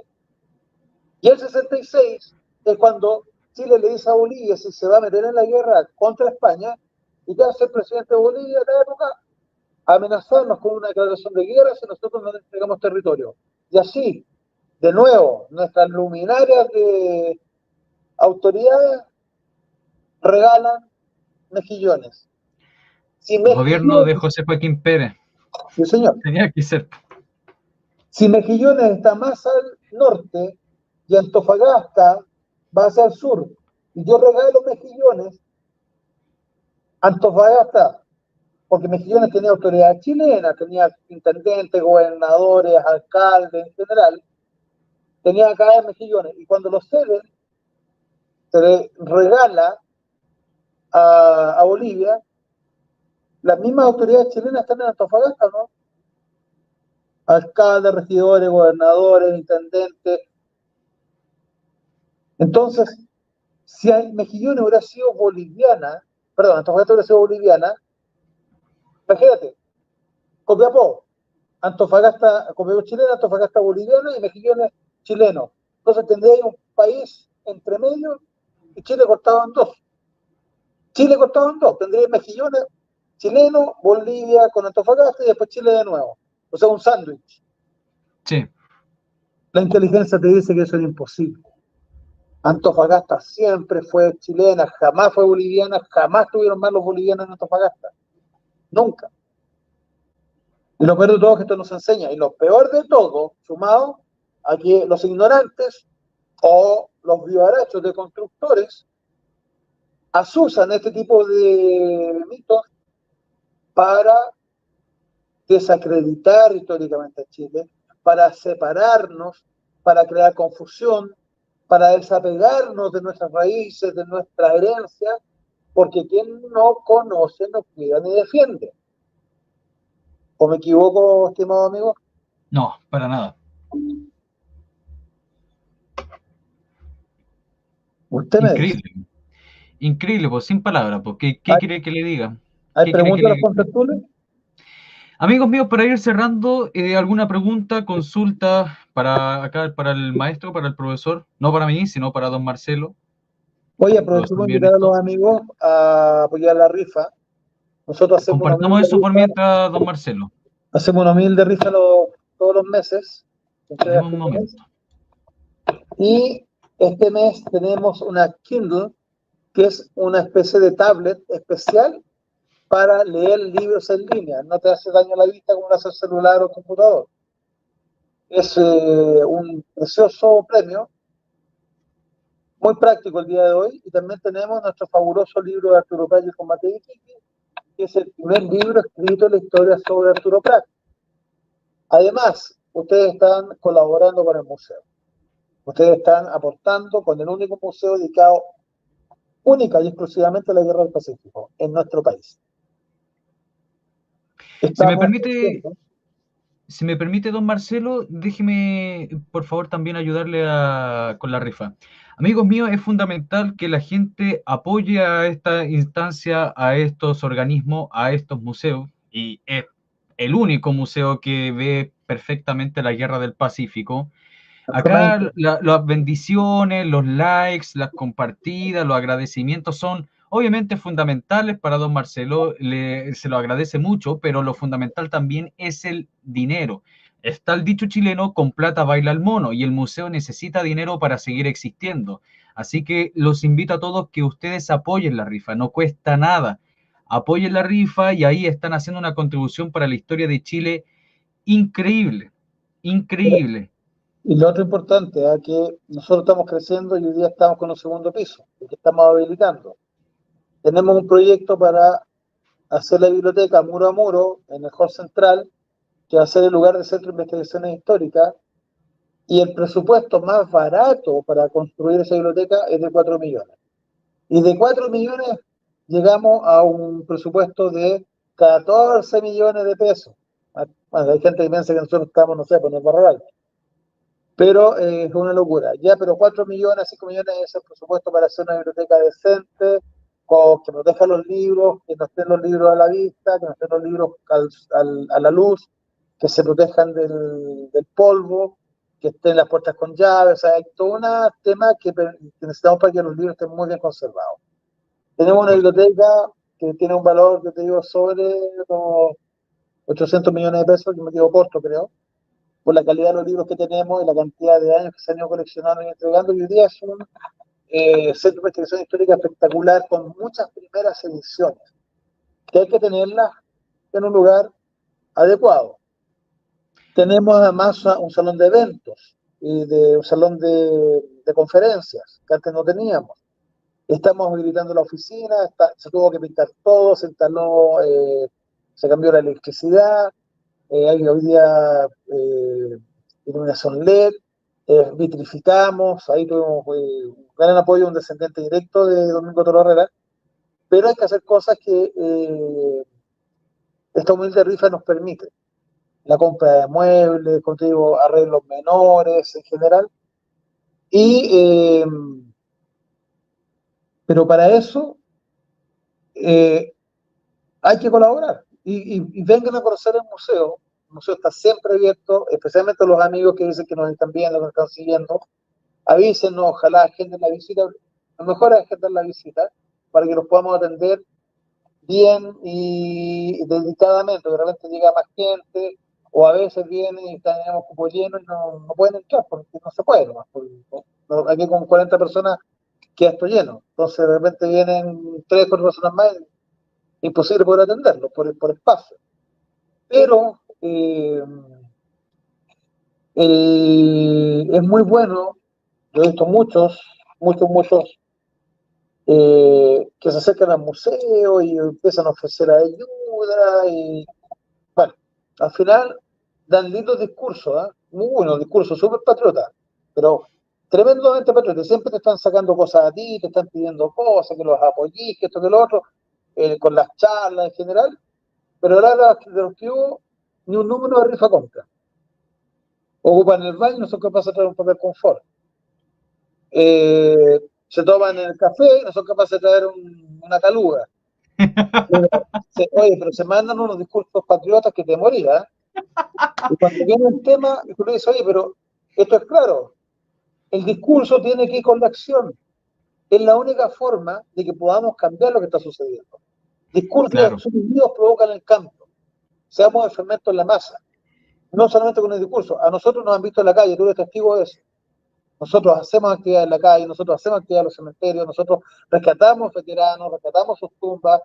Ahora en octubre vamos a inaugurar el monumento al médico Alejo Chervakov, que es un médico ruso que vino en 1875 traído de Europa a Chile y resultó tan bueno que fue nombrado jefe médico en 1883 de toda la Marina de Chile. y estuvo en todas las acciones de guerra, es un médico condecorado, héroe To- defendiendo nuestra bandera. Entonces, Totalmente olvidado. exactamente, entonces va a tener su monumento que ya está instalado en el cementerio ruso ortodoxo, y en octubre le vamos a hacer la develación del voto que se está preparando, se está haciendo un jardín, estamos esperando que las plantas crezcan, va a ser algo muy bonito. Estamos rescatando otros héroes más, eh, como el oficial más joven en la historia de Chile muerto en la Guerra del Pacífico como mártir, que es José María Claro de Concepción, con apenas 14 años, comandaba gente de la edad de nosotros. Imagínate tú cómo tiene que haber sido este joven para que nosotros le hiciéramos caso a un cabro chico. Cómo tiene que haber sido su templanza, su carácter, para ganarse el respeto de nosotros e ir con él a la pelea y lo vemos caer de un balazo en la cabeza. Era un hombre, po. 14 años, penquista, un Lolo de Concepción, que Concepción olvidó completamente, Chile también, hasta que llegamos nosotros. Mm. El marino Francisco Mancer, de Pisagua, que murió el 18 de abril de 1879 en el primer combate de Pisagua, 34 años, casado con una joven mujer con 2 hijitos que quedaron completamente desamparados, y después de 5 años de insistir tremendamente, esta pobre mujer recibe recién una pensión, siendo el primer mártir de la Armada de Chile. Y hoy día, chiquillos, estamos conmemorando el combate de Calama, no nos podemos olvidar. 23 de marzo de 1879 muere Rafael II Ramírez Zúñiga, 24 años de renca, cazador a caballo, de un balazo en la cabeza, pobre también, y en el combate del 23 de marzo del 79, Calama. Un día como hoy, primera acción dentro de lo que es la reivindicación de Antofagasta. Se mandan tropas a eh, evitar un contragolpe boliviano. Calama era boliviana, y hay que reconocer que eso sí se los quitamos, puesto que se estaban concentrando con tropas, no con civiles, porque los bolivianos dicen que eran civiles. Yo el año pasado subí el listado con todos los bolivianos que participaron en su grado, y solamente menos del 10% de los 130 hombres que habían ahí eran civiles. Más del 98 eran militares de profesión, muchos de ellos fueron sacados, de hecho, de Antofagasta, cuando se sacó a Severino Zapata, eran 100, y eran militares, no eran civiles. Acá siempre te ponen hasta Wikipedia que eran pobres civiles que se estaban juntando para defender su patria, mentira. Y además estaban movilizando tropas, gente desde Caracol y otras localidades, y cuando se ve este movimiento, entonces nuestras fuerzas deciden, nuestras autoridades, con un Sotomayor, deciden ir a ver qué pasa y ocupar Calama. Pero además lo hicimos caballerosamente. ¿Qué hicimos? Mandamos 3 emisarios en tiempos distintos. Se les avisó como en un mera anticipación que íbamos a ocupar Calama, que evitaran un derrame de sangre innecesario, que iban a ir tropas en mayor número que las que ellos tenían. Entonces, hacer una resistencia iba a ser inútil y se iba a derramar sangre de forma estéril. ¿Qué ocurrió? La Aislado Cabrera prefirió preparar una emboscada, aprovechando que se le había dicho que íbamos a llegar, y nos disparan literalmente a nuestra gente a quemarropa. Fueron 544 chilenos, ellos eran 130, y a pesar que ellos hicieron emboscada, cortaron puentes, prepararon los caminos, nos trataron de llevar por un sendero determinado para atacarnos por sorpresa, al final les ganamos. Y les ganamos muy bien, de hecho. Ahí cae este joven, Rafael II Ramírez Zúñiga, y es el primer mártir de este proceso. Yo todavía no digo guerra del Pacífico. ¿Sabes tú por qué, profe? ¿Por qué? Porque la intención de Chile nunca fue hacer la guerra. Siempre Ah, trató claramente. de evitarla en todo momento. Fue Bolivia la que tosudamente nos llevaba a la guerra, y recordemos que ellos el 1 de marzo entran en estado de declaración de guerra contra Chile.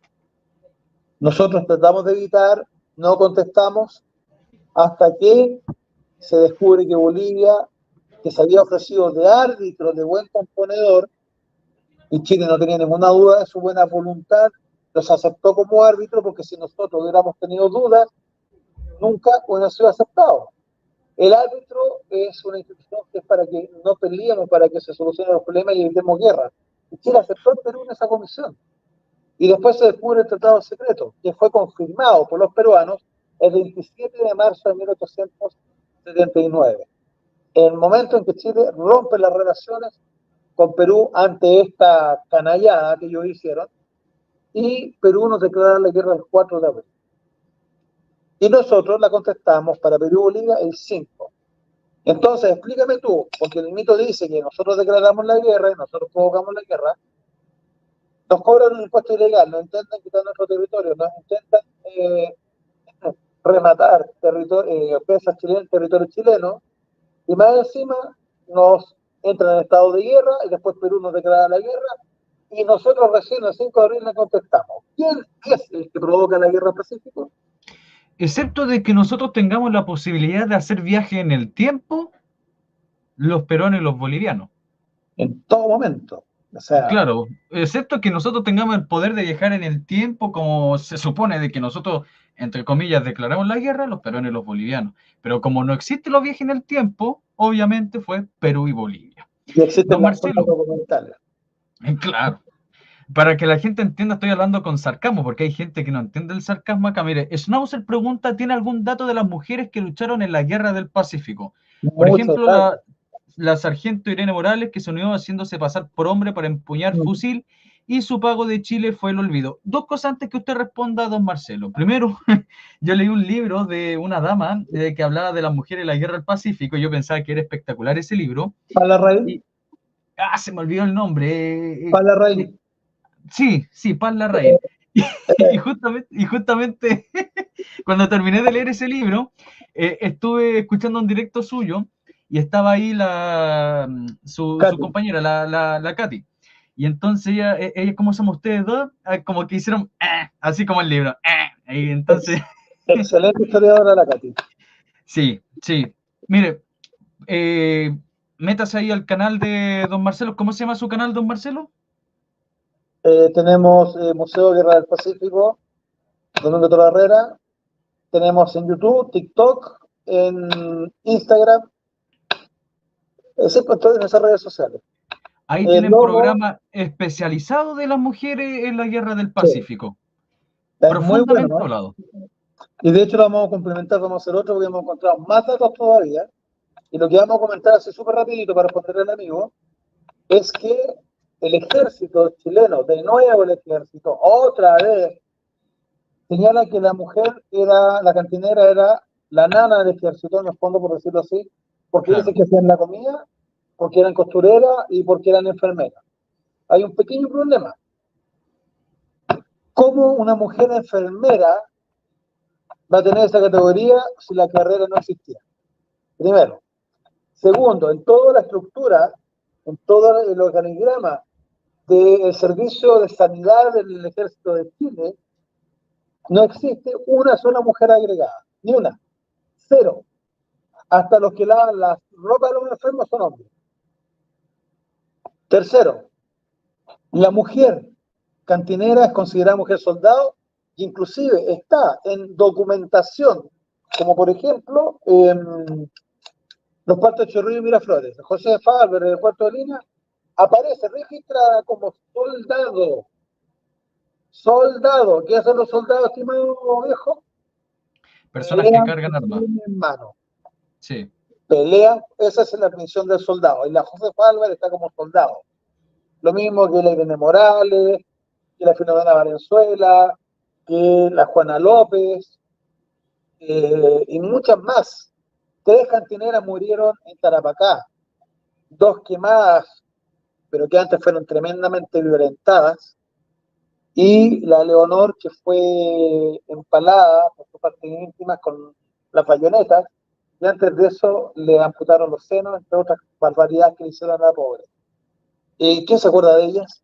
¿Y dónde está el monumento de ellas? Yo llevo pidiendo 20 años el monumento a las cantineras y a las camaradas. Son 2 mujeres, 2 categorías de mujeres que van a la guerra. La cantinera y la mujer soldado. El día de ayer, porque yo te decía que marzo es un mes histórico, el día de ayer, pero en 1880, se desarrolla el combate de Los Ángeles. Sí. El combate de Los Ángeles tiene una gracia muy particular. Es, es una fortificación inexpugnable que a su espalda tiene un acantilado. Los peruanos, cuando estaban con sus guerras civiles, intentaban capturar a Los Ángeles y nunca pudieron. Y que se parapetaba ahí, seguro resistía. Baquedano, que no era tonto como algunos han tratado de insinuar, tiene un plan y hace en la mañana el ataque de frente y por los costados. Entonces distrae las fuerzas peruanas, mientras que en la noche hizo subir a la Atacama, pues está quebrada. Junto con ellos va la Carmen Vílchez. Cuando el general Baquedano ataca de frente y por los costados, el Atacama sale por la espalda del enemigo y le ganamos. La Carmen Vílchez peleó fusil y corvo en mano. ¿Era cantinera? ¿Era nana? ¿Estaba que le fue a servir el desayuno a los soldados? No, señores, fue a pelear como uno más, dejando muy bien puesto el nombre de la mujer chilena. Mujer soldado. La Filomena Valenzuela, del Atacama, también hace su parte en Tacna, en Chorrillo, Miraflores, y una vez ocupada Lima, fue nombrada por su valor en combate subteniente, y es la primera mujer en la historia de Chile ascendida a grado de oficial con derecho a usar espada y revólver, que son los símbolos de mando. Ella fue la primera mujer que mandó en el ejército hombres. ¿Y quién Entonces, se acuerda? y no son enfermeras, ninguna tiene instrucción de enfermería, una porque no existía la carrera, dos porque no se dedicaban a ese tema, y tres porque eran soldados y tenían el mismo régimen de preparación que el soldado común. Dicen que se dedicaban a hacer la comida. O sea, aquí hay un pequeño problema, porque nosotros teníamos servicio de comida, servicio de rancho, en todos los campamentos. Nosotros le entregamos, igual que las películas gringas, que tú ves que se acerca al soldado y le tiran la comida en el plato, de un bullón grande, de un fondo grande, nosotros hacíamos lo mismo. A diferencia del peruano y del boliviano, que su Estado, su gobierno les pasaba plata para que ellos comieran afuera. Y ellos se encargaban de comer. Imagínate un soldado tratando de comprar comida en vez de que te lo entregue tu propio regimiento. Absurdo la cuestión. Bueno, nosotros entregamos la comida. Entonces la cantinera no hace la comida. No está en sus funciones. Tampoco te cose la ropa o te hace aseo. ¿Quiénes hacen esas labores? La otra mujer, la camarada, la compañera de soldado, la esposa del soldado, que la acompaña, que a diferencia de la cantinera, no está ingresada al ejército, ella va por sus propios medios. Y por eso que realiza labores como esa. Hay un tema que el oficial recibía un pago que se llama mejora de rancho.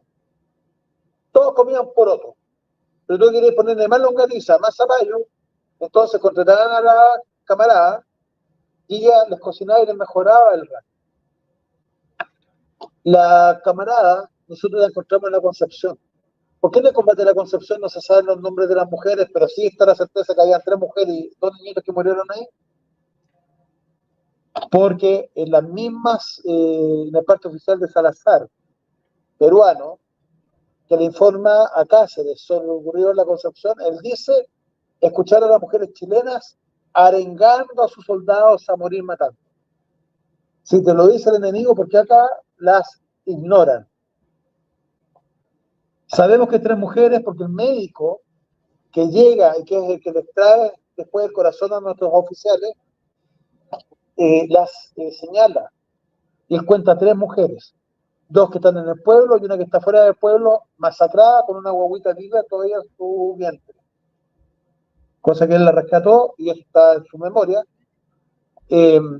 Entonces, si nosotros hablamos de héroes y heroínas en la Concepción, que es otro mito que también nosotros estamos destruyendo, son 77 hombres, 3 mujeres y 2 niñitos. Entonces, si tú sumas, son 82 héroes de la patria, hombres, mujeres y guaguitos, niñitos, que fueron masacrados por los peruanos en 2 días de combate. Ninguno se rindió.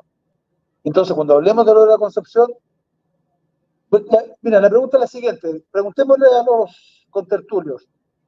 porque son civiles, no merecen ser reconocidos héroes a pesar que murieron masacrados por los peruanos, que estuvieron al lado de su gente. No merecen esas mujeres ser recordadas al menos por lo que ellas hicieron, aunque no tengamos sus nombres, porque como no eran militares, no quedaron registradas. Sus hijos no merecen ser recordados también, Por supuesto no que sí. merecen sus nombres ser ingresados al Monumento de la Concepción y en vez que digan 77, digan son 82.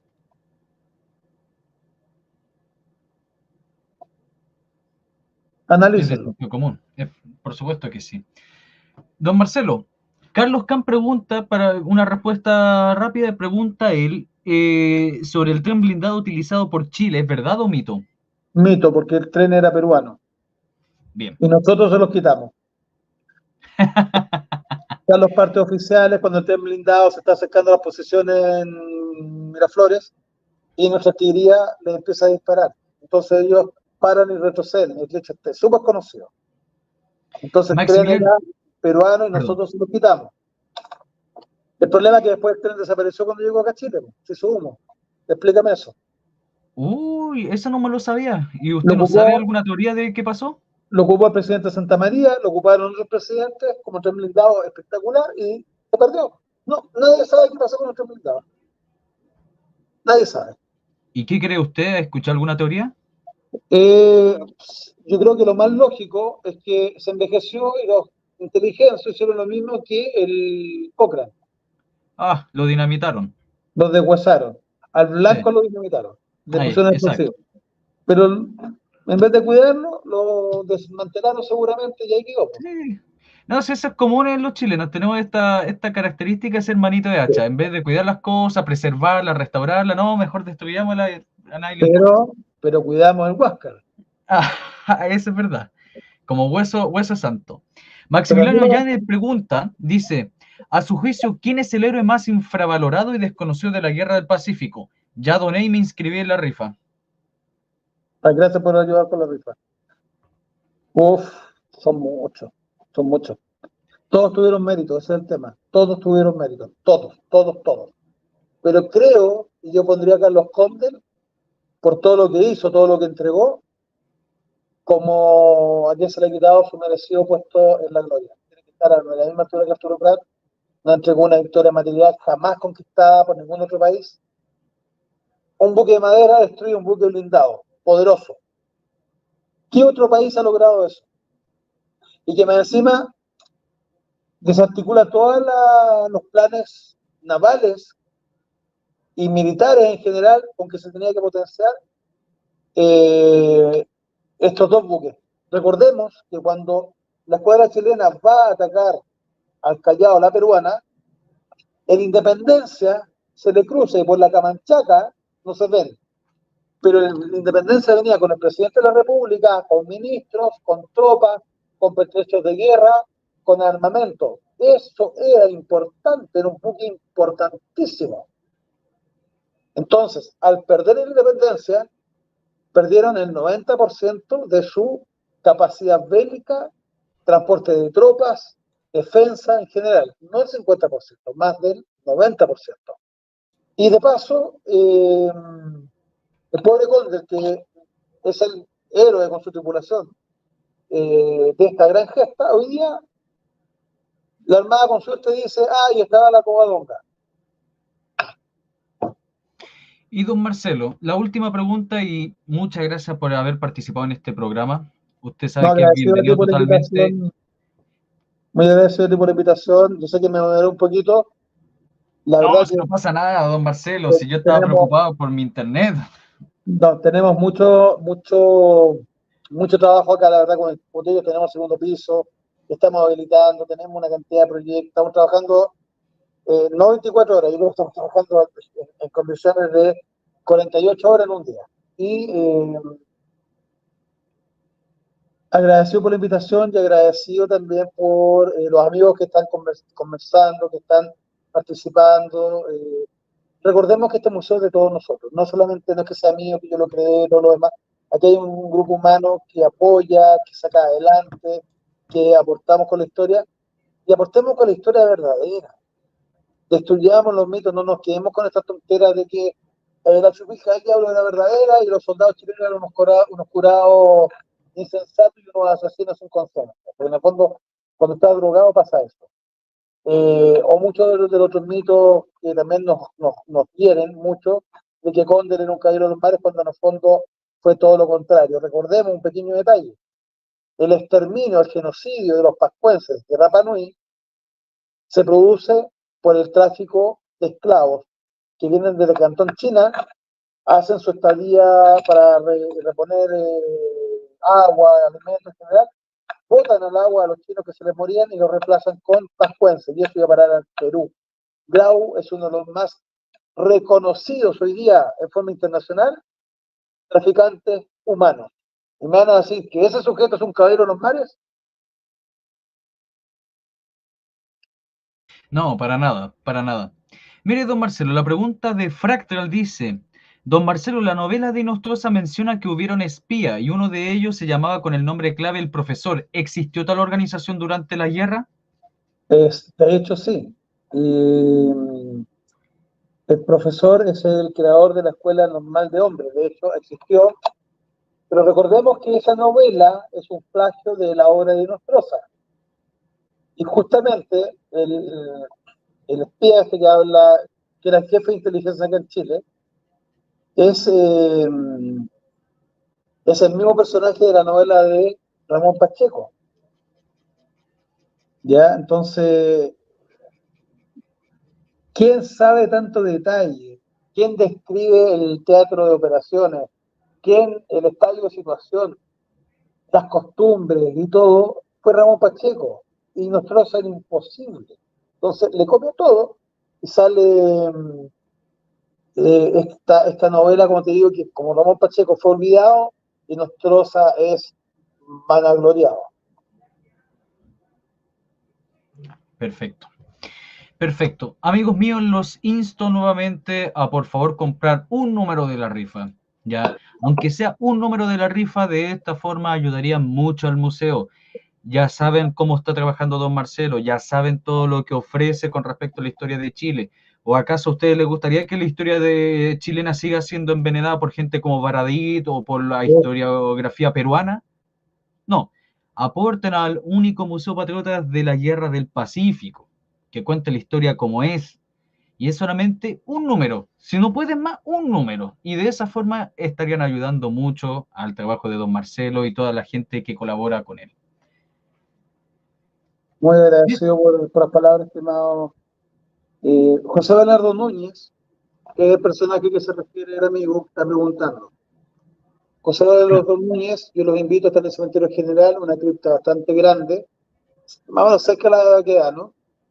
Y le debemos nosotros a él mucho. Hizo mucho también por la coordinación de espionaje y además de crear la escuela preceptora.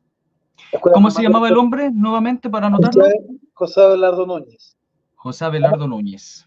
Claro, y él creó la escuela normal de preceptores. En el fondo, eran niños que de pequeños eran tomados y ya eran educados para ser profesores.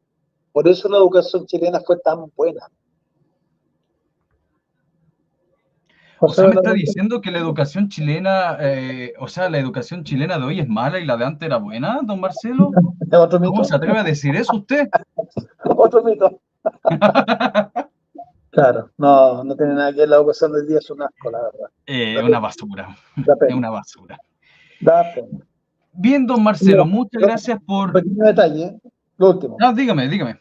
Creo que la actual, le han cambiado tanto el nombre de la prueba de actitud académica que creo que ahora se llama PAE, ¿no? Páez, sí. Ya. ¿Tú sabías que en los últimos 8 años no se ha hecho una sola pregunta de la guerra del Pacífico en este tipo de pruebas? ¿Y qué pasa cuando el cobre, ahora el cobre está en $4 y tanto, la once? ¿Qué pasa cuando el cobre sube? ¿No estamos contentos? ¿Y cuando el cobre baja nos ponemos tristes? ¿Y ahora estamos con el litio, que está en Calama? ¿No son territorios conquistados por nuestros soldados en la guerra del Pacífico? El sueldo de Chile el día de hoy tiene una directa relación con la guerra del Pacífico, y cada cosa que hacemos está relacionada con la guerra del Pacífico. Me tocó ahora, estuve de vacaciones en el sur, y en cada pueblo que visitamos estaban los nombres de los principales héroes de la guerra del Pacífico. en todas partes. ¿Tú crees que eso es por coincidencia? Tuvimos un pueblo agradecido de nuestros héroes que hoy día han quedado en el más completo olvido, porque lo que se ha hecho con la educación chilena es destruirla para que tú no te sientas orgulloso del suelo en que estás viviendo, para que tú no te sientas representado por los héroes de ayer y que tengas que hacer por obligación moral lo que ellos hicieron antes, defender nuestra patria. No, totalmente de acuerdo con lo que dice usted. Totalmente de acuerdo. Pero por lo menos está usted haciendo esa labor, don Marcelo, de reivindicar a esta gente, a todos estos hombres, a todos estos chilenos de verdad que dieron su vida y lucharon incansablemente para darle la libertad a este país y para defenderlo de las agresiones de estos países, entre comillas, hermanos. Ojalá, mira, qué rico que ojalá nos lleváramos siempre bien. Ojalá siempre tendiésemos a ser, como dices tú, países hermanos. De hecho, para Chile fue muy difícil hacer la guerra del Pacífico porque nuestras sociedades estaban muy mezcladas, estaban muy combinadas.